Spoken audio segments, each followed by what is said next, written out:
মায়া ফোনটা চার্জে লাগিয়ে অন করে ওয়াশরুমে যায়। এর মধ্যে রুষার অনেকগুলো মিসড কল। মায়া ওয়াশরুম থেকে বেরিয়ে এসে রুষাকে ফোন করলে রুষা মায়াকে পার্টিতে যাওয়ার কথা বলে। মায়া প্রথমে না করে দেয়, কিন্তু পরে কিছু একটা ভেবে রাজি হয়ে যায়। এরপর শাশুড়ি মায়ের অনুমতি নিয়ে চলে যায় মির্জা প্যালেস। রুষা, চলো না মামা, সবাই তোমার জন্য ওয়েট করছে। সোহাগ মির্জা, তুই কি পাগল হয়ে গেলি মা? এই বয়সে জন্মদিনের কেক কাটবো? রুষা, তুমি যাবে কিনা তাই বলো। সোহাগ মির্জা, তোরা তোরা যা করবি কর, আমাকে প্লিজ ডাকিস না। রুষা, দেখো তোমার জন্যই এই পার্টির আয়োজন করেছি, এখন তুমি না করলে হবে না। সোহাগ মির্জা, রাইসুল, বোঝাও তোমার মেয়েকে। রাইসুল সিকদার, কি বুঝাবো ভাইয়া, আপনাদের ব্যাপার আপনারাই বুঝে নিন, এর মধ্যে আমাকে কেন টানছেন? রুষা, প্লিজ মামা, তুমি সারাদিন মামির ছবি নিয়ে এভাবে পড়ে আছো, এখন তো একটু বাইরে চলো। সোহাগ মির্জা, আজ আমাকে একটু থাকতে দে মা। রুষা, তাহলে তুমি যাবে না তো? সোহাগ মির্জা, না। রুষা, ঠিক আছে, আমার কথা তুমি শুনলে না তো? আমি কালই হোস্টেলে চলে যাব, থেকো তুমি একা। সোহাগ মির্জা, তোকে নিয়ে আর পারি না, চল তবে, আমি বেশিক্ষণ থাকতে পারবো না। রুষা, আগে চলো তো, সেটা পরে দেখা যাবে। পার্টির এক কোণে বসে আছে মায়া। এদিকে সবাই পার্টিতে মেতে আছে, চারিদিকে হই হুল্লোড়, কেমন যেন একটা অন্যরকম পরিবেশ। এতটা গান বাজনা আর জাঁকজমক পরিবেশের মধ্যে মায়া আগে কখনো আসেনি। কেমন জানি একটা অস্বস্তি বোধ হচ্ছে, আবার ভালোও লাগছে। মায়া, আচ্ছা, এই বাড়িটা তো সোহাগ মির্জার, এই শহরের অনেক বড় বিজনেসম্যান সে। মা তো তার নাম শুনতেই ফ্যান। ইস রে, আজ যদি মা থাকতো। যাই হোক, যেই জন্য আসা, সোহাগ মির্জার সাথে কয়েকটি ছবি তুলে বড় করে বাঁধিয়ে মাকে পাঠিয়ে দেব। মা যা খুশি হবে না। উফ, আমার তো তরই সইছে না, ইচ্ছা করছে এখনই মায়ের সেই খুশি হওয়া মুখটা দেখি। হঠাৎ পার্টির সবগুলো লাইট বন্ধ হয়ে যায়, সবাই সামনে তাকায়।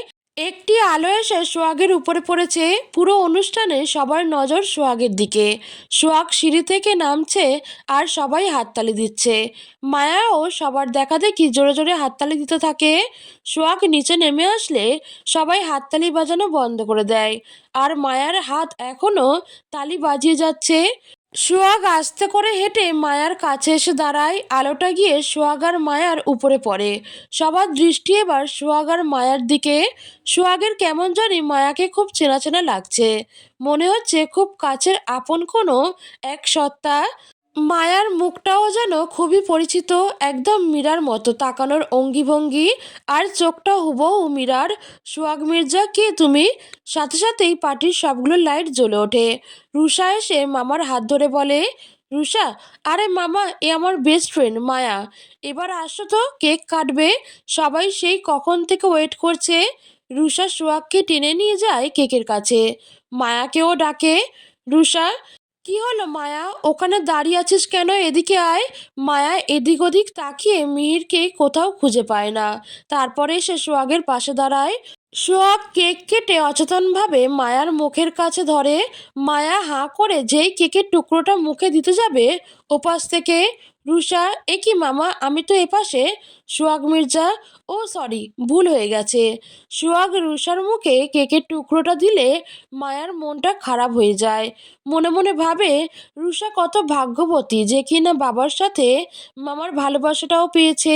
কত হাসি খুশি ভালোবাসা আর কেয়ারিংয়ে ভরপুর এই পরিবারটা, যেখানে সব আছে। ইস, এরকম একটা পরিবার যদি আমারও থাকতো, তাহলে হয়তো আজ সমাজের মানুষের এত অবহেলা সহ্য করতে হতো না। এমন সময় রুষা এসে মায়ার মুখের মধ্যে কেকের একটা টুকরো ঢুকিয়ে দেয়। রুষা, কিরে মুখ পুরি, ওভাবে মুখ ঘুরিয়ে থেকে কি ভাবছিস? মায়া, কিছু না, ভাবছিলাম তোর মামার সাথে কয়েকটি ছবি তুলবো। রুষা, তোল, তোকে কে বারণ করেছে? মায়া, না, কেউ বারণ করেনি, কিন্তু তোর মামা যদি না বলে দেয়? তুই যা গল্প শুনিয়েছিলি, আমার তো দেখেই ভয় লাগছে, যদি চড় থাপ্পড় কিছু একটা বসিয়ে দেয়। সোহাগ মির্জা, কে কাকে মারবে? মীরা তাকিয়ে দেখে সোহাগ সামনে দাঁড়ানো। মায়া, আপনি মারবেন? সোহাগ মির্জা, মানে? মায়া, হ্যাঁ, আমি রুষার কাছে শুনেছি খুব মারতেন আপনি আপনার স্ত্রীকে। মায়ার এমন কথা শুনে সোহাগের মাথাটা নিচু হয়ে যায়। মায়া আবার বলে, কিন্তু খুব ভালোবাসেন, একদম সিনেমার হিরোদের মতো। সোহাগ মায়ার এই কথা শুনে হেসে দেয়। সোহাগ মির্জা, তাই বুঝি? তুমি কিভাবে জানলে আমি আমার স্ত্রীকে খুব ভালোবাসি? মায়া, কেন আঙ্কেল, আমি কি মিথ্যা বলেছি? আপনি ভালোবাসেন না আপনার স্ত্রীকে? সোহাগ মির্জা, হুম, বাসি তো। এভাবে মায়া আর সোহাগের ভেতর কথা শুরু হয়। অনেক কথা হয় দুজনের মধ্যে, কিন্তু কেউ জানে না দুজনের মাঝে থাকা রক্তের সম্পর্কের কথা। কথা বলতে বলতে মায়া কয়েকটা ছবিও তুলে নেয় সোহাগের সাথে, মাকে পাঠাবে বলে। অতঃপর মায়া পুরো পার্টিতে মাহিরকে খুঁজতে থাকে, কিন্তু কোথাও না আছে মাহির, আর না আছে স্নিগ্ধা। রাত 2টা বাজে, মায়ার চোখে এখনো ঘুম নেই। মাহিরটাও বাড়িতে ফেরেনি। বিছানায় শুয়ে মায়ার মনে মিহিরকে নিয়ে চিন্তা আসে। আচ্ছা, উনি তো আমার আগেই বের হয়েছিল, তাহলে পার্টিতেও গেল না, বাসায়ও ফিরল না। মানুষটা গেল কোথায়? তবে কি উনি আজ রাতে ফিরবেন না? স্নিগ্ধা ম্যামের সাথেই রাতটা থাকবে? না, এ আমি কি ভাবছি! উনি ঠিক চলে আসবে। মুখে যাই বলুক, উনি শুধু আমাকে ভালোবাসে, শুধুই আমাকে। আমি ছাড়া উনি আর কারো না। আমি উনাকে বিশ্বাস করব, যেই বিশ্বাস উনাকে একদিন আমার কাছে ঠিক ফিরিয়ে আনবে। উনি আমার, শুধুই আমার। আমি উনাকে এতটা ভালোবাসা দেব, যতটা ভালোবাসা কেউ কাউকে কোনোদিনও দিতে পারে না। সেই ভালোবাসার জোরেই উনাকে আমার কাছে ফিরে আসতে হবে। চিন্তায় ঘুম আসে না মায়ার, তাই বিছানা থেকে উঠে দরজার কাছে গিয়ে দাঁড়ায়। 1 ঘন্টা মায়া এভাবে দাঁড়িয়ে আছে। এখন ঘড়ির কাঁটায় বাজে 3টা। এমন সময় হঠাৎ দরজায় টোকা পড়ে।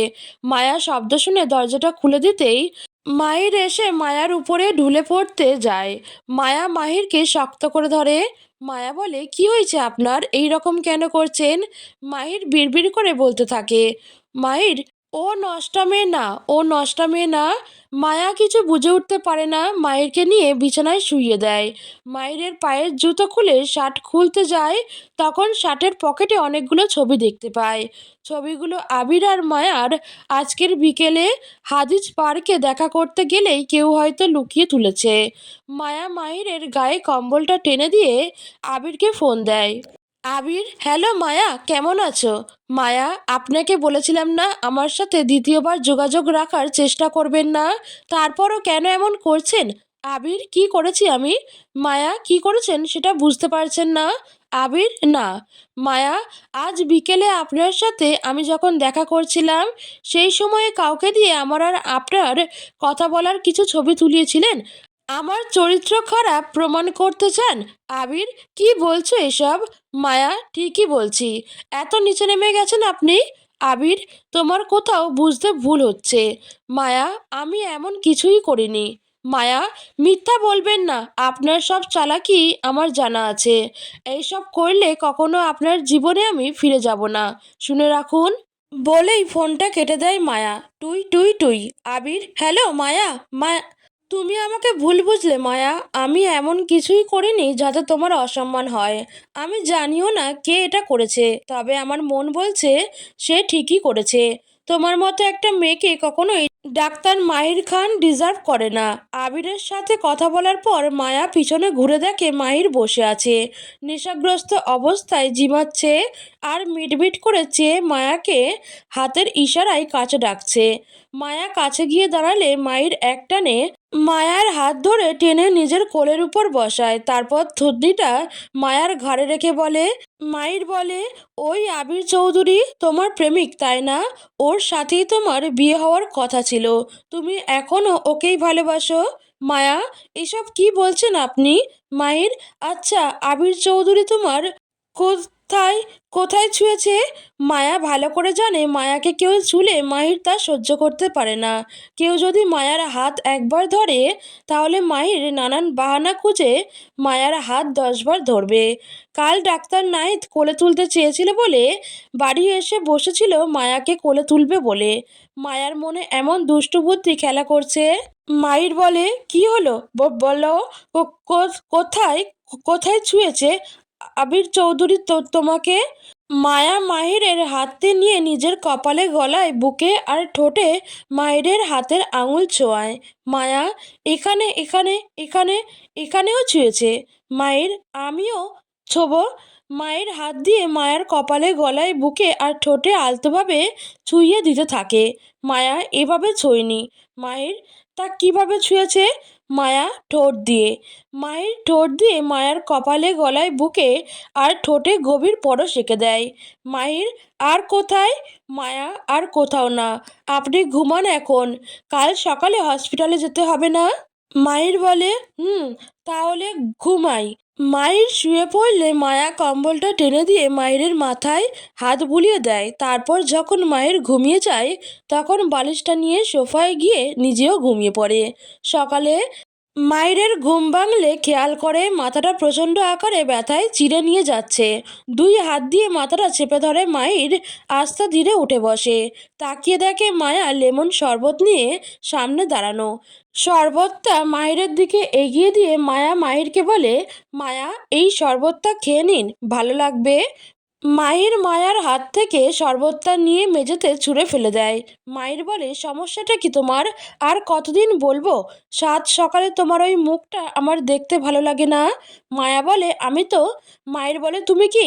যাও আমার সামনে থেকে। মায়ের মা কিচেনে রান্না করছিল।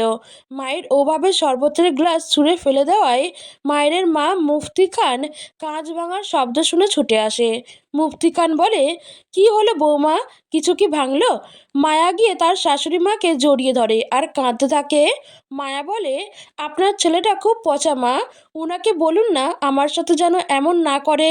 সবসময় উনি শুধু আমাকে অপমান করার বাহানা খোঁজে। মাহির বলে, মা ও। মায়ের মা মাহিরকে হাত উঁচু করে থামিয়ে দেয়। তারপর মাহিরকে জিজ্ঞেস করে। মুফতি খান বলে, আমি জানতে চাই বৌমা, যা বলেছে তা কি সত্যি নাকি মিথ্যা? তুই আমার বৌমাকে কষ্ট দিস? মায়ের মুখে কোনো কথা নেই। মায়ের মা আবার বলা শুরু করে।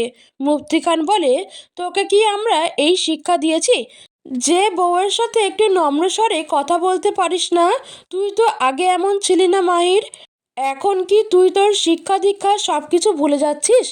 মায়াকে বলে, পরের বার তোমার সাথে মাহির খারাপ ব্যবহার করলে এভাবে কাঁদবে না মা, আমাকে এসে নালিশ করবে, ঠিক আছে?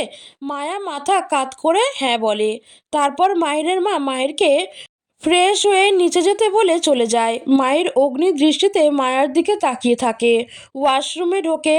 কিছুক্ষণ পর ফ্রেশ হয়ে এসে মায়ের সামনে মায়ার সাথে ব্রেকফাস্ট করে মায়াকে নিয়ে হসপিটালের উদ্দেশ্যে রওনা হয়।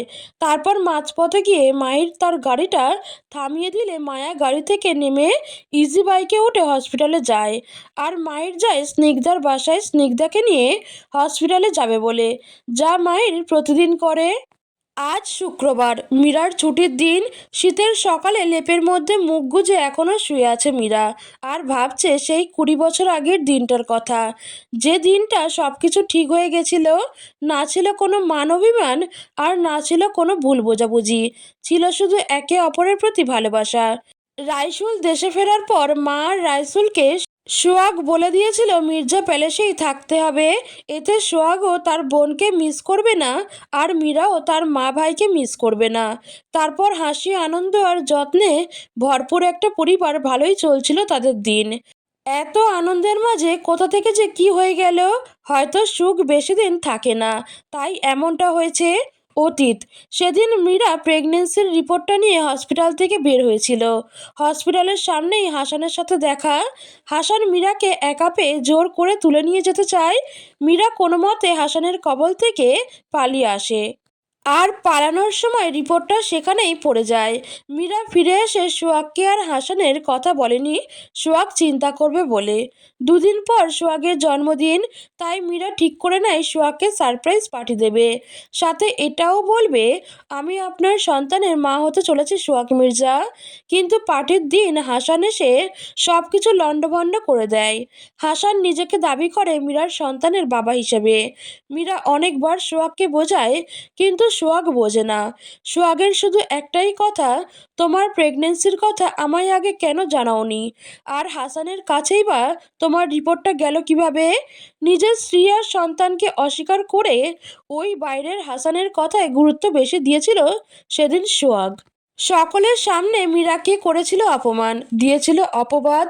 মীরা অনেক মিনতি করেছে কিন্তু সোহাগ শোনেনি। রেগে গেলে যে মানুষটার মাথায় ঠিক থাকে না, তাই বলে সোজা বাড়ি থেকেই মীরাকে বের করে দেবে?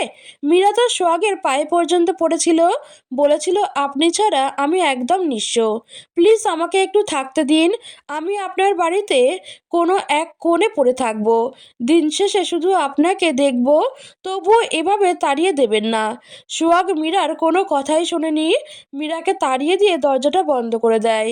দরজার ওপাশ থেকে হাসান এসে মীরার হাত ধরে টানতে টানতে নিয়ে যায়। মীরা হাসানের থেকে হাতটা ছাড়িয়ে ছুটতে থাকে। ছুটতে ছুটতে মীরা চলে আসে সোনাডাঙ্গার বাস স্ট্যান্ডে। চারিদিকে হাসানের লোকজন ছড়িয়ে ছিটিয়ে আছে।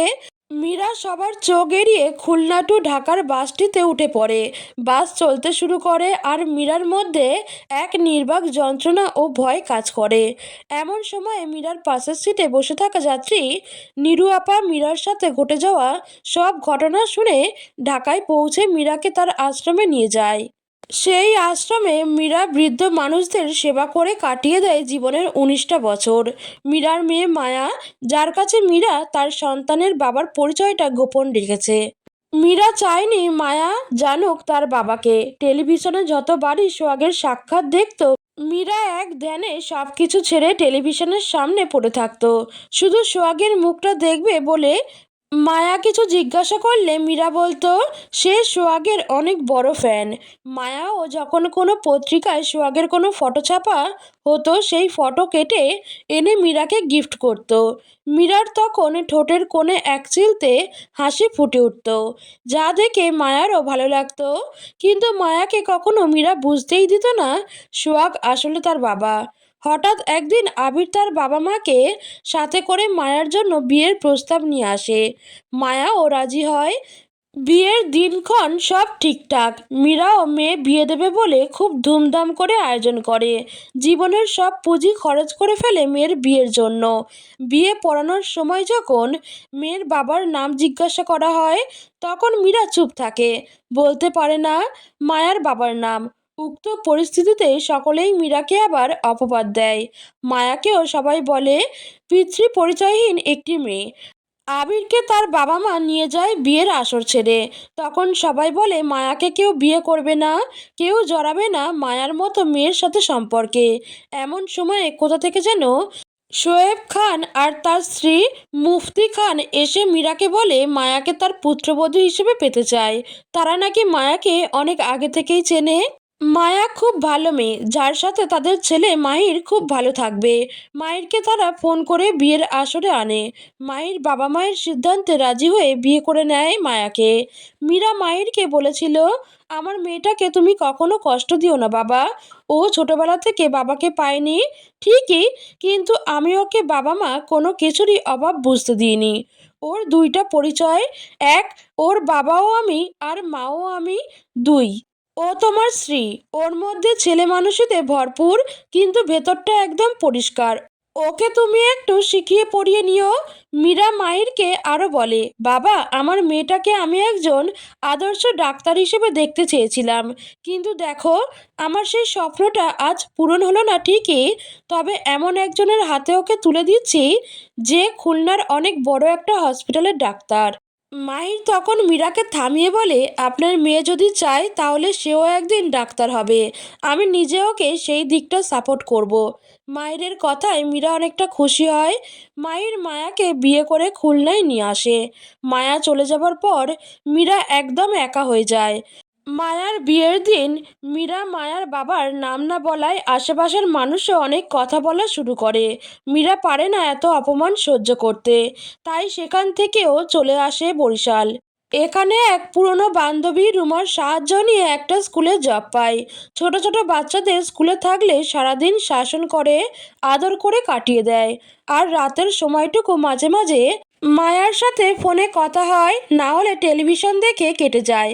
বর্তমান মাহির গাড়ি নিয়ে স্নিগ্ধার বাড়ির সামনে এসে জোরে জোরে হর্ন বাজাতে থাকে।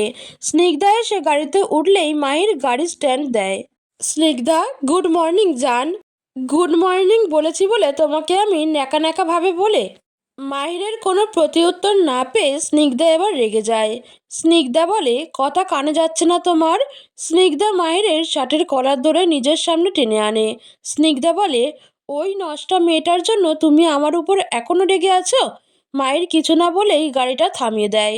মায়ের বলে গাড়ি থেকে নামো। স্নিগ্ধা বলে মানে? মায়ের বলে মানে বুঝছো না? মায়ের গাড়ি থেকে নেমে দূরে এসে স্নিগ্ধার পাশ থেকে গাড়ির দরজাটা খুলে দেয়। মায়ের নামো। স্নিগ্ধা না। মায়ের স্নিগ্ধার হাত ধরে টেনে গাড়ির থেকে নামিয়ে দেয়। তারপর ঘুরে এসে ড্রাইভিং সিটে বসে গাড়িতে স্টার্ট দিয়ে স্নিগ্ধাকে রেখে চলে যায়। স্নিগ্ধা হা হয়ে আছে, এত বড় অপমান! স্নিগ্ধা বলে মায়ের সাহস হয় কিভাবে আমার সাথে এমনটা করার? ওই মেয়েটার জন্য এর শোধ আমি নিয়েই ছাড়বো। হসপিটালে রাইসুলের দেওয়া 24 ঘন্টা পার হতে আর মাত্র 2 ঘন্টা বাকি। এর মধ্যে পুলিশ এসেও বসে আছে। হসপিটালের সব ডাক্তার ধরে নিয়েছে মায়ের ডাক্তারি আজ এখানেই শেষ। মায়ের হসপিটালে এসে দেখে শ্যামলী বসুর বাড়ির লোকজন অনেক চিৎকার চেঁচামেচি করছে। সাথে চলছে জনগণের আহাজারি। মীরা মেডিকেল হসপিটাল হাই হাই! মীরা মেডিকেল হসপিটাল হাই হাই! ইট পাটকেল যে যা পারছে সবাই হসপিটালের উপর ছুঁড়ে মারছে। মায়ের এসে ভিড় ঠেলে রাইসুলের কেবিনে যায়। রাইসুল খুব ক্ষিপ্ত হয়ে বসে আছে। মায়ের রাইসুলের সামনে গিয়ে দাঁড়ালে রাইসুল পুলিশকে দেখিয়ে দেয় এই সেই ব্যক্তি নিয়ে যান একে। পুলিশ এসে মায়ের সামনে দাঁড়ালে মাহির রাইসুলের কাছে 2 ঘন্টা সময় চায়। রাইসুলের মাথায় ঠিক থাকে না। সে অনেক রেগে পুলিশকে বলে মায়েরকে যত দ্রুত সম্ভব চোখের সামনে থেকে নিয়ে যেতে। মায়ের অনেক বোঝানোর চেষ্টা করে, রাইসুল কিছুতেই শুনতে চায় না। তারপর পুলিশ মায়েরকে অ্যারেস্ট করে বাইরে আনলে সবাই জোরে জোরে ইট পাটকেল ছুটতে থাকে। একটা ইটের টুকরো এসে মায়ের কপালে লাগে, কপালটা কেটে যায়। পুলিশ পরিস্থিতি সামলাতে জনগণকে পিটিয়ে রাস্তা ফাঁকা করে মায়েরকে জিপে উঠিয়ে খালিশপুর থানায় নিয়ে আসে। মায়া ইজি বাইকে করে হসপিটালে আসায় একটু দেরি হয়ে যায়। মায়েরকে পুলিশ নিয়ে যাওয়ার পরে মায়া হসপিটালের মধ্যে ঢোকে। এত চিৎকার চেঁচামেচি কিসের সেটা ভাবতে ভাবতে ক্লাসরুমে যায়। আজকের প্রথম ক্লাসটা ছিল ডাক্তার মায়ের সাথে। মায়েরকে পুলিশ ধরে নিয়ে যাওয়ায় সব স্টুডেন্ট ক্যান্টিনে বসে আড্ডা দিচ্ছে। মায়া ক্লাসরুম ফাঁকা পেয়ে সবাইকে খুঁজতে খুঁজতে ক্যান্টিনে গিয়ে সকলের আলোচনা শুনে কেঁপে ওঠে। মায়েরকে পুলিশ ধরে নিয়ে গেছে শুনে মায়া কাঁদতে কাঁদতে মাহিরের কেবিনে ছুটে যায়। পুরো কেবিন তন্ন তন্ন করে খোঁজে গতকালকের স্টোর রুমে পাওয়া শ্যামলী বসুর সেই নকল ফাইলটি।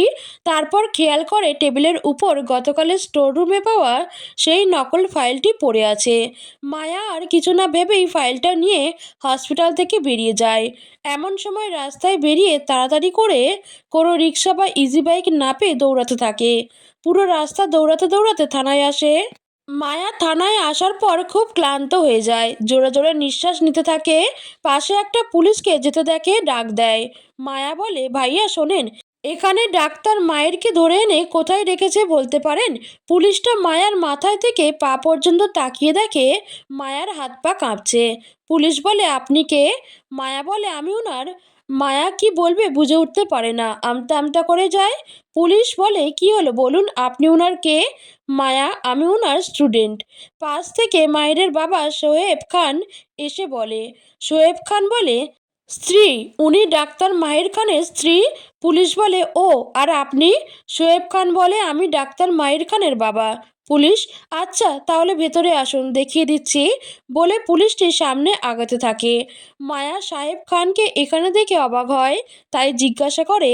মায়া বলে বাবা আপনি এখানে, আপনি কিভাবে জানলেন? শোয়েব খান টিভিতে দেখলাম প্রতিটা চ্যানেলে এই একই নিউজ, ডাক্তার মাহির খান ভুল অপারেশন করে একজন সুস্থ মানুষকে মৃত্যুর মুখে ঠেলে দিয়েছে, তাই হসপিটাল কর্তৃপক্ষ হসপিটালের সুনাম নষ্ট হওয়ার কেস করেছে মাহিরের নামে। মায়া বলে বাবা এসব টিভিতেও দেখাচ্ছে? শোয়েব খান হ্যাঁ রে মা, বাবা হয়ে কি এসব দেখে আর চুপচাপ বসে থাকতে পারি, তাই চলে আসলাম। শোয়েব খান কথাটা বলে খুব ভেঙে পড়ে। মায়া তাকে ধরে মাহিরের সাথে দেখা করতে যায়। মায়া বলে স্যার। মাহির গারদের ভেতর থেকে তাকিয়ে দেখে মায়া আর বাবা এসেছে। মাহির এগিয়ে আসলে মায়া মাহিরের কপাল থেকে রক্ত ঝরতে দেখে। মায়ার খুব কষ্ট হচ্ছে মাহিরকে এই অবস্থায় দেখে। মাহির বলে মায়া বাবা বিশ্বাস করো কেউ আমাকে ফাঁসানোর চেষ্টা করেছে। শোয়েব খান আমি জানি বাবা তুই এমনটা করতে পারিস না। মাহির মায়ার দিকে তাকালে মায়া ওড়নার আঁচলটা দিয়ে গারদের গ্রিলের ফাঁক দিয়ে মায়ের মুখটা ছুঁয়ে দেখে, তারপর কপালের থেকে রক্ত মুছে দেয়। মায়ার নাম ধরে ডেকে উঠলে মায়া মাহিরের সামনে ফাইলটা ধরে। মায়া বলে, স্যার এই সেই ফাইলটা, এটা পুলিশকে দিলে তারা কি আপনাকে ছেড়ে দিবে? মাহির, না মায়া, এই ফাইলে কিছু প্রমাণ হবে না। পুলিশ তো ভাববে আমি এই ফাইলটা বানিয়ে রেখেছি নিজেকে বাঁচানোর জন্য। মায়া বলে, তাহলে? মাহির, আমি ফিঙ্গারপ্রিন্ট রিপোর্ট বের করেছিলাম। এই ফাইলটাই আমি ছাড়াও হসপিটালের আরও একজন ডাক্তারের হাতের ছাপ আছে। আমার মনে হয় সেই আমাকে ফাঁসাতে চায়, কিন্তু তার বিরুদ্ধে কোনো প্রমাণ আমি জোগাড় করতে পারিনি। মায়া বলে, তাহলে কি হবে? কিভাবে প্রমাণ হবে আপনি নির্দোষ? মাহির বলে, একটা উপায় আছে। মায়া বলে, কি? মাহির মায়াকে একটা প্ল্যান দেয়। মাহির বলে, বুঝতে পেরেছ কি করতে হবে? মায়া, হ্যাঁ, কিন্তু সেই ফিঙ্গারপ্রিন্ট রিপোর্টটা কোথায়? মাহির বলে, আমার কেবিনের টেবিলের উপর একটা বই রাখা আছে, সেই বইয়ের মধ্যে রেখেছিলাম। মায়ার চোখ বেয়ে দুফোঁটা অশ্রু গড়িয়ে পড়ে। মাহির দেখে গারদের গ্রিলের উপর রাখা মায়ার হাত দুটি নিয়ে নিজের হাতের আঙুলে মায়ার হাতের আঙুল চেপে ধরে এক অপলক দৃষ্টিতে মায়ার মুখপানে তাকিয়ে থাকে। মায়ার হাতের এই স্পর্শ মাহিরকে কাল রাতের কথাগুলো মনে করিয়ে দেয়। মাহির বলে, কাল রাতে কি করছিলে তুমি আমার সাথে? মায়া, আমি? মাহির চোখ দুটো বড় বড় করে মায়ার দিকে তাকায়, যা দেখলে মায়া সত্যিই ভয়ে মরে যাবে। মায়া মাথাটা ডানে বামে ঝাঁকিয়ে ভয়ে ভয়ে বলে। মায়া বলে, কই কিছু করিনি তো। মায়ের বলে, একদম মিথ্যা বলবা না, আমার সব মনে পড়ে গেছে। মায়া বলে, কি মনে পড়েছে? মায়ের বলে, আমাকে বোকা বানিয়ে আদর খেয়েছো। মায়া কি বলবে বুঝে উঠতে পারে না। মায়া, সরি, আমি আসলে। মায়ের, থাক আর বলতে হবে না, এর শাস্তি তো তোমায় আমি বাইরে এসে দেব। এত বড় সাহস তুমি পাও কোথায়? মায়া, আমি ভেবেছিলাম আপনি। মায়ের, আমি কি? মায়া, কিছু না, আপনি আগে বাইরে আসুন তো, তারপর আমাকে যে শাস্তি দেবেন দিয়েন। কথাটা বলেই মায়া কেঁদে দেয়। মায়ের, এই মেয়ে কাঁদছো কেন? মায়া কাঁদতেই থাকে। মায়ের, আচ্ছা থামো, এবারের মতো তোমাকে ক্ষমা করে দিলাম, আর কখনো যেন এমনটা করা না হয়, মনে থাকবে? মায়া তবুও কেঁদে চলেছে। মায়ের জোরে একটা ধমক দেয়। মায়ের বলে, থামো বলছি। মায়ের ধমক শুনে মায়া কেঁপে ওঠে। ভয়ে ভয়ে মায়ের দিকে তাকায়, দেখে মায়ের মুচকি মুচকি হাসছে। মায়া বলে, আপনি সত্যিই খুব খারাপ, এমন একটা পরিস্থিতিতে আমাকে ধমকাচ্ছেন। মায়ের, আচ্ছা আর ধমকাবো না, যেটা বলেছি সেটা গিয়ে আগে করো। মায়া, আমি যদি না পারি? মায়ের, পারবে। মায়া, আমার খুব ভয় করছে স্যার। মায়ের, কিসের ভয়? মায়া, হারিয়ে ফেলার ভয়। আমি পারবো না আপনাকে হারাতে। মায়ের, কি বললে? মায়া জিভ কামড়ে ধরে। কি বললাম এটা? মায়ের, তুমি কিন্তু অনেক পেকো হয়ে গেছো, তোমাকে এবার শাসন না করলে হচ্ছে না। শোয়েব খান উকিলের সাথে কথা বলছিল, সে এসে মায়া আর মাহিরের দিকে অসহায় দৃষ্টিতে তাকায়। মায়া শ্বশুরকে আসতে দেখে মায়ের হাত থেকে নিজের হাতটা ছাড়িয়ে নিয়ে শ্বশুরের দিকে ঘুরে দাঁড়ায়, তারপর প্রশ্ন করে, মায়া, কি হয়েছে বাবা? শোয়েব খান, উকিল বলেছে জামিন করানো যাবে না, কাল শনিবার কোর্ট বন্ধ, রবিবারে কেসটা কোর্টে উঠবে। আমাদের হাতে মাত্র 2 দিন সময় আছে, এর মধ্যেই যা করার করতে হবে, নইলে। মায়ের বলে, এত চিন্তা করো না বাবা, তোমার বৌমা আছে তো, ও সব ঠিক করে দেবে। মায়ের মুখে বৌমা কথাটা শুনে মায়ার মনের ভেতরটা খুশিতে ভরে ওঠে। তাহলে কি মায়ের মন থেকে মায়াকে স্ত্রী হিসেবে মেনে নিল? আবার মনে মনে ভাবতে থাকে, সে কি পারবে মাহিরকে নির্দোষ প্রমাণ করতে?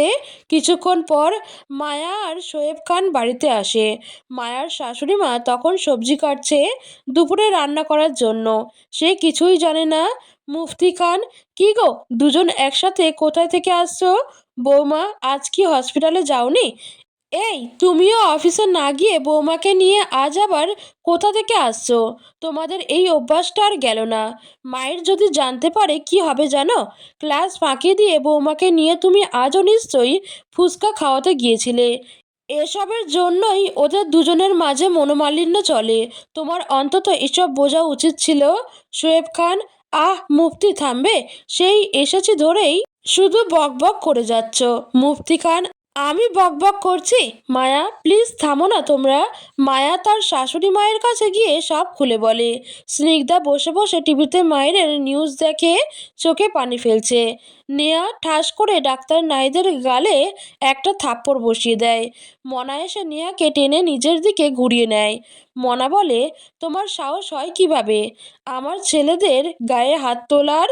স্নিগ্ধা উঠে এসে ডাক্তার নাহিদকে টেনে ধরে নেহার থেকে জোরে একটা থাপ্পড় মারে। মনা ভীষণ রেগে যায়, স্নিগ্ধার দিকে ঘুরে রাগী দৃষ্টিতে তাকায়। মনা বলে, স্নিগ্ধা তুই তোর ভাইকে মারছিস? নেহা ঠিকই করেছে মেরে, একটা অকর্মের ঢেকি একটা কাজও ঠিকভাবে করতে পারে না। মনা, দেখো নেহা, তোমার শত্রুতা রাইসুল সিকদারের সাথে আর আমার শত্রুতা সোহাগ মির্জার সাথে। নেহা বলে, আর সেই জন্যই এদের উপর প্রতিশোধ তুলতে আমি তোমার সাথে হাত মিলিয়েছিলাম। তোমার ছেলে কি একটা কাজও ঠিকভাবে করতে পারে না? ডাক্তার নাহিদ বলে, প্লিজ আন্টি বিশ্বাস করুন, আমি আমার দিক থেকে যথেষ্ট চেষ্টা করেছি রাইসুল সিকদারের স্বপ্নের হসপিটালের দুর্নাম করতে। ভেবেছিলাম আপনাদের সারপ্রাইজ দেব, তাই প্ল্যানটার কথা আগে বলা হয়নি। স্নিগ্ধা বলে, তোর প্ল্যানের চক্করে আজ আমার মাইরটা ফেসে গেল বেয়াদব। স্নিগ্ধা ডাক্তার নাহিদকে আরেকটা থাপ্পড় বসিয়ে দেয়। ডাক্তার নাহিদ, আপু আমি আসলে